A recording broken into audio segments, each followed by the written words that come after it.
안녕하십니까. 유엔미래 포럼 박영숙입니다. 박영숙의 미래TV 건강 수명 증가해서 이제 저희는 지금 현재 150세 이야기를 하는데 150세 뿐만 아니라 더 이제 뭐 200세, 300세가 될 수도 있어요. 우선은 150세가 저희가 지금 이야기하고 있는 2030년 가까이 되는 겁니다. 건강 수명 증가. 크리스퍼 유전자 편집 요법이 있습니다. 크리스퍼 cas9이라는 게 지금 노벨상을 받았어요. 크리스퍼 유전자를 편집하는 거예요. 편집한다라는 게 뭐예요? 내가 필요 없는 거, 질병 유전자를 딱 잘라내고 갖다 붙여요. 당뇨병 유전자를 딱 잘라내고 갖다 붙이면 당뇨병이 금방 없어져요. 그 자리에서 없어져요. 이런 식으로 유전자 편집 요법이 나왔습니다. 이렇게 크리스퍼는 유전자, 매개 연령 관련 질병을 교정하여서 증상을 개선하고 질병을 치료하는 유전자 편집 도구가 이제 나와 있어요. 크리스퍼는 암이라든가 신경퇴행성 질환이라든가 염증성 질환을 해결할 수가 있게 됩니다. 이제 막 연구들을 하고 있고요. 크리스퍼 cas9이라고 여기 밑에 있죠. 그림에 보면은 크리스퍼는 clustered, 그 다음에 R자는 regularly, 그 다음에 interspaced, 그 다음에 short, 팔린드로믹, 그 다음에 repeat라고 해서 크리스퍼 cas입니다. 크리스퍼는 지금 가위가 있죠. 가위로 필요 없는 요 빨간 두 줄을 잘라내고 붙여요. 잘라내고 붙였을 때에 그 질병이 없어지는 거거나 그런 현상이 없어지거나 이렇게 할 수 있는 크리스퍼 cas입니다. 크리스퍼는 이 건강에 또는 인류의 수명에 가장 큰 영향을 미치는 게 지금 크리스퍼 기술입니다. 크리스퍼 cas9 기술이에요. 유전자 편집 기술은 에이즈 및 에볼라 전염성을 치료하거나, 그죠? 에이즈에 걸려있는 그 뒤에, 저기 유전자를 잘라내는 거예요. 그러면은 에이즈가 금방 없어져요. 치료할 수 있는 잠재력을 가지고 있습니다. 마지막으로, 아마도 가장 심오한 것은 유전자 편집 기술로, 정확성이 있고요. 편의성이 있고요. 가족이 혈유병 같은 걸, 혈유병을 유전병으로 가지고 있으면은 또 빈혈을 가지고 있으면은 그게 트랜스티레닌 아밀로이드증이라고 이야기해서 치명적인 이런 간질환이 오게 되는데, 또는 헌팅턴병에 이르기까지 수백 가지의 유전성 유전질환이 딱 잘라내고 유전자를 잘라내고 갖다 붙여버리면 다 치료가 되는 겁니다. 자, 이게 나왔고요. 그림으로 보면 이런 거예요. 자, 지금 보면은 크리스퍼 cas9입니다. 그죠? 멀쩡하게 됐죠. 자, 필요 없는 게 지금 하얀 약간 흰색을 띤 그 유전자가 있었는데 그 유전자를 떼내버리고 딱 정렬을 하여서 연결을 시켜주는 게 유전자 편집 가위로 필요 없는 약간 흰색을 가진 이 파란색의 유전자를 잘라내고 완전, 그죠? 파란색만, 만들어서, 그죠? 가지고 있는 게, 질병을 치료하는 겁니다. 에이즈 환자 이미 이렇게 치료했고요. 자, 크리스퍼는 잃어버린 종의 멸종을 막을 수 있는 이런 잠재력도 가지고 있습니다. 벤 람과 조지 처치 박사가 설립한 클로잘 바이오사이언스라는 이런 단체는 크리스퍼 기술을 사용하여서 털복숭이 메모들을 종을 되살리고 있습니다. 이 메타 트렌드는 다양한 생명공학, 크리스퍼나 진 세라피, 유전자 치료법, 게놈 시퀀싱, AI 융합을 통해서 가능하게 된 것입니다. 크리스퍼 cas에서 여기도, 자, 내가 질병을 앓고 있을 때, 그죠? 그 유전자를 가지고 와서 갖다 붙여요. 그래서 그 치료를 또 낫게 할 수가 있습니다. 이렇게 갖다 붙여가지고 완벽하게 치료를 할 수도 있어요. 인간의 건강 수명 증가가 일어나고 있죠. 12가지 판도를 바꾸는 생명공학 제약 솔루션, 이런 것이 10년 안에 소비자에게 도달해서 인간 수명 10년 이상을 추가시킬 것이다. 이렇게 10년 이 이야기를 하고 있죠. 노화는 점점 더 질병으로 분류가 되고요. 따라서 향후 10년 동안 30세 이상의 건강한 몇 년을 더 추가할 수 있는 것이 바로 노화 방지 역전 인구 증가를 주도하고 있습니다. 노화, 지금 100세 시대라고 하죠. 그래서 30년 더 살거나 또는 50년 더 살거나 할 수 있는 이런 시대가 곧 올 거다. 노화의 9가지 특징을 해결하는 다양한 기술이 이미 개발될 것이다. 이렇게 얘기하고 있어요. 백시니티라는 게 이게 백신으로 심장병, 뇌졸중을 퇴치하는 이런 그 약물을 가지고 있는 회사예요. 그 다음에 셀룰라리티, 태반입니다. 태반 줄기세포 연구하는 회사고요. 이뮤니스트는 면역체계 이런 거를 연구하는 이런 회사고요.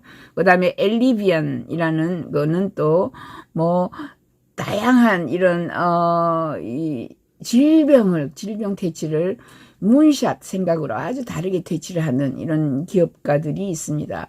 여기 지금 현재 백신이 알츠하이머를 치료할 수 있게 FDA에서 승인을 받았어요. 처음으로 승인받았다라고 이제 막 자랑하고 있는 거죠. 빌딩 앞에서. 자, 유전자 치료는 유전적 장애를 교정하는 방법으로 결함이 있는 유전자를 편집해서 잘라내거나 대체하는 데 사용됩니다. 잘라내버리거나, 그죠? 잘라내고 다른 걸로 대체를 해서 유전자 치료를 해요. 유전자 편집, 기법이죠. 유전자 편집 가위로. 세포요법은 자기 자신의 동종 줄기세포를 추가해가지고 환자의 줄기세포 집단을 대체하거나 증가시켜요. 그래서 또 낫게 합니다. 셀룰리틱 의약품이라든가 자연 살해세포, 백신 조합이 염증을 유발하는 노화, 좀비 세포를 제거하는 데 도움이 되는 이런 역할을 합니다. 또 야마나카 인자라고 이런 조합은 세포 재프로그래밍을 해서 세포의 후성 유전학 이에 따라 생물학적인 연령을 역전시키는데 아주 젊게 만들어요. 그러니까 세포를 아주 젊게 만들어요. 이런 경로를 통해 가지고 백신을 통해 가지고 그죠? 건강 수명에 영향을 미쳐요. 건강하게 더 오래 살도록 수명을 연장해 줍니다. 이 메타 트렌드는 게놈 시퀀싱이라든가 크리스퍼 카스 기술이라든가 AI나 양자 컴퓨팅, 세포 의약품의 융합으로 주도가 됩니다. 또 15번은 이제 예방적 의료예요. 예방치료가 굉장히 중요하다라는 것을 또 이야기합니다. 코로나19 팬데믹은 앞으로 10년 동안 계속되고요. 가수가 될 의료 프로세스 파괴와 재창조를 시작을 했습니다. 이 재창조는 두 가지 특징을 두 가지 특정 경향으로 설명이 됩니다. 첫째, 병원과 의사의 사무실에서 가정의료의 의료 전환입니다. 병원이 없어져요. 병원이나 의사 사무실이 없어지고요. 가정에서 의료를 책임을 지게 됩니다. 그래서 우리 몸에 웨어러블이 있고요. 우리 몸에 이식 및 소모품이 있고요. 환경은 가정이나 이제 사무실, 생체 인식 센서가 의료 AI에 지속적으로 데이터를 제공하여서 이를 의사에게 데이터를 제공하여서 미리 예방하는 겁니다. 예방. 그죠? 예방. 병원은 병이 나야 가는 원이에요.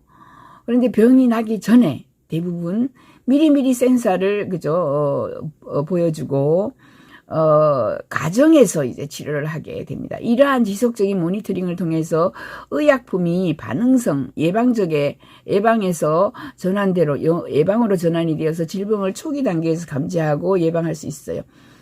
두 번째 추세는 의료를 더욱 민주화하고 비화폐화할 수 있도록 진단, 건강 코치, AI 사용 증가입니다. 이게 무슨 말이냐면 앞에 1번은 첫 번째는 병원이 필요 없고요. 미리미리 예방해서 모든 데이터를 가지고 집에서 치료하거나 한다. 병원이 사라진다. 두 번째는요. 질병을 치료하는데 돈을 쓰지 않아요. 질병의 의료를 더욱 민주화한다. 민주화한다는 게 돈이 없다. 돈을 아주 적게 지불한다는 거예요. 비화폐화. 돈을 지불하지 않는다는 거죠. 그래서 진단, 코치가 AI가 증가하여서 AI가 가능하게 로봇 공학 능력이 향상되면은 로봇이 수술하고요. 로봇이 수술하면은 사람에게 돈을 안 줘도 되니까 무진장 싸지는 겁니다. 이제 수술하는 거나 치료는요. 민주화되고는 싸지고 비화폐가 되어서 돈을 줄 필요가 없는 이런 현장 진료 치료가 가능해집니다. 현장 진료 치료라는 게 내가 아파가지고 우리 지금 성북동에 누워있으면 AI 치료사가 AI가 나를 방문하여서 현장 치료를 하기 때문에 병원에 안 가요. 이 두 가지 큰 변화가 일어나고 있습니다. 그래서 앞으로 다양한 것들이 굉장히 많다. 그 다음에 에너지 환경 및 식품 세계적으로 풍부한 저렴한 재생에너지 생산이 됩니다. 태양열, 풍력, 지열, 수력, 융합 이런 발전들이 계속 나와가지고 아주 저렴한 에너지가 나와요. 그래서 에너지는 재생에너지로 확 넘어갑니다. 에너지 저장량이 킬로와트 시당 3센트 미만으로 떨어지는 우리나라는 킬로와트당 9센트예요. 9센트 한전에 9센트 지금은 더 되겠죠. 킬로와트당 3센트 미만으로 떨어져요. 전 세계적으로. 그래서 가격이 계속 하락하게 됩니다. 결과 전 세계적으로 화석연료가 계속해서 재생에너지로 대체됩니다. 세계 최빈국은 또 가장 햇빛이 많이 드는 아프리카죠. 아프리카는 햇빛이 많아가지고 이런 것을 풍요의 시대, 에너지의 풍요의 시대로 확 이끌 수가 있습니다. 이렇게 solar costs are decades ahead of forecast. 이미 솔라 코스트가 몇십 년 예측한 것보다 몇십 년 빨리 가격이 거의 제로가 된다라는 거예요. 저 밑으로 확 떨어지죠. 예. 지속 가능성 및 탄소에 대한 관심이 증가해서요. 지구 온난화해서 이제 탄소 제로 탄소 포집, 재활용 폐기물 이런 분야에 굉장히 사람들이 관심이 높아져서 정책 변화가 있고요. 경제적인 인센티브와 그 다음에 이런 신기술이 탄소 포집으로 이끌게 됩니다. 컴퓨팅에서 식품 생산에 이르기까지 모든 산업은 현재 방법으로는 인프라의 저탄소 발자국을 아주 중요하게 생각해서 이 메타 트렌드는 재료과학하고 AI 발전, 광대형 네트워크 융합 이런 것을 통해서 가능하게 됩니다. 그 다음에 세포 농업하고 수직 농업이 있어요. 지금 이게 무슨 말이냐면 앞으로 세포 농업이라는 거는 고기를 배양합니다. 배양 생선도 있어요. 배양고기, 배양육이라고 제가 붙인 이름이에요. 배양육. 그리고 또 최근에는 정밀 발효육까지 나와서 발효를 시킵니다. 고기를. 그죠? 뭉실뭉실, 고기가 아니고 단백질을 집어넣어서 고기로 만드는 거예요. 자, 다음 10년 동안 우리 인류가 고안한 가장 윤리적이죠. 이쁜 돼지, 이쁜 소를 키워가지고 뚜디를 패가지고 죽여가지고 꼬리 자르고 눈알 빼내고 끔찍합니다. 이런 동물 복지에서 윤리적이고 영양가가 있고 환경적으로 지속 가능한 단백질 생산 시스템이 탄생하였습니다. 그래서 환경적으로 지속 가능하죠. 왜냐하면 여러 가지 지금도 닭이 AI 걸려가지고 이렇게 그런 병이 있고 돼지 아프리카 돼지 열병 이런 것도 있고 엄청나게 많은 항생제를 먹여가지고 우리가 항생제 우유를 싫어하는 영국 사람들은 70% 비건 밀크, 비건 우유를 먹어요. 이미 다른 나라에서는. 그래서 줄기세포 기반 고기, 배양육, 그 다음에 세포 농업, 이것도 배양육 같은 거고, 세포 기반 고기라고 불리는 세포 기반의 버거가 이미 나와가지고 있습니다. 그죠? 이런 것들이 이미 얼마나, 그죠? 자, 2000년도에는 키로당, 10억 정도 하던 것이 2020년에는 이미 키로당 100불, 그죠? 100불이니까 10,000원 정도로 떨어졌습니다. 그래서 이 배양육의 가격표를 볼게요. 자, 이렇게 비싸던 것이 글루코스도 확 떨어졌고요. 그죠? 셀비프, 배양육도 확 떨어졌고요. 카우비프보다 그죠? 이제 거의 가격이 비싸졌습니다. 카우비프. 그 다음에 프리시전 파밍 비프, 예, 이게 이렇게 나왔죠. 이것도 굉장히 싸지고 있다. 그죠? 카우비프는 저 위에 훨씬 더 비쌉니다. 카우비프가. 보시면, 그죠? 이런 식으로 너무 비싸가지고 이제, 축산 농가의 비프를 먹지 않아요. 카우비프가 여기 위에 있습니다. 저 위쪽에, 그죠? 저 위쪽에 제일 높게 그린색으로, 가 있는 게 카우비프입니다. 이렇게, 축산 농가의 소고기가 얼마나 4배나 6배나 더 비싸죠. 6배나 더 비싼 이런 시대가 곧 옵니다. 그래서 2025년까지 킬로당 10달러 아래로 떨어집니다. 10달러 아래로 만 원대로 떨어져서 쇠고기를 완전 대체합니다. 2025년까지. 토니 세바가 이미 이 보고서를 썼어요. 동물 도축을 줄이는 대중시장 비용 등가 방법이 나와서 그죠? 사람들이 축산 농가는 사양산업이다. 이렇게 보시면 돼요. 비슷한 가격 인하가 줄기세포 기반 닭고기 생선, 이 줄기세포를 그죠? 또 생산하는 거죠. 배양육입니다. 이 기술은 쇠고기, 닭고기 및 생선을 언제 어디서나 주문형으로 생산해요. 각 가정에 이게 기계가 하나 있으면은 고기를 생산하는 집에서. 그래서 축산 농가의 가축 옵션보다 영양가가 높고 친환경적이다. 오미트나 저스트와 같은 회사는 이미 비욘드 미트니 이런 회사가 한 200개 정도 나와 있어요. 생산을 확장하고 있습니다. 수직 농장은 알죠. 방 안에서, 집 안에서, 이제 수직으로 농장을 합니다. 기후변화, 가뭄, 홍수, 변동성에 문제가 없는 거죠. 그래서 혁신적이고 유연한 솔루션으로, 제공을 합니다. 그래서 앞으로는 식품 생산을 주기로 생산하는 것이 아니라, 옛날에는 봄, 여름, 가을, 겨울이 있어서 주기로 생산하는 것이 아니라, 이제 언제든지 생산을 가능하게 하는 거예요. 자, 요게 지금 현재 저스트 샐러드입니다. 저스트, 예, 샐러드. 비욘드 미트, 그죠? 비욘드 미트가 지금, 빌 게이츠가 가장 많이 투자한 것이고, 비욘드 미트니, 그죠? 임파서블 버거니, 임파서블 미트니, 그 다음에 오미트 스토어에서 이렇게 하고 있고요. 자, 그 다음에 여기가 저스트입니다. 저스트도 비욘드 밑에서 이미 닭고기를 생산해서, 배양육이죠. 정밀 발효육도 많이 나오고 있고요. 드디어 수직농업은 살충제의 필요성을 줄이게 됩니다. 왜냐하면, 한 공간에서, 밖에 있는 엄청난 이게 다양한, 그죠, 벌레들이 날아들 수 없게 수직으로, 공간에서 키우는 거예요. 이러한 회사의 예는 6억 달러 이상을 모금하고 2021년에 유니콘을 획득한 인팜이 있다. 인팜이 가장 성공적이다.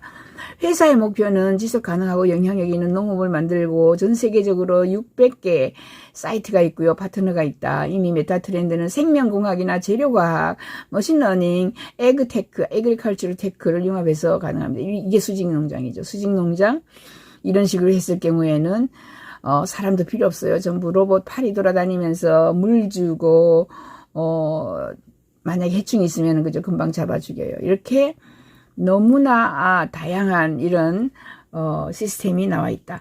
박영숙의 미래TV 구독 버튼 부탁해요. 감사합니다.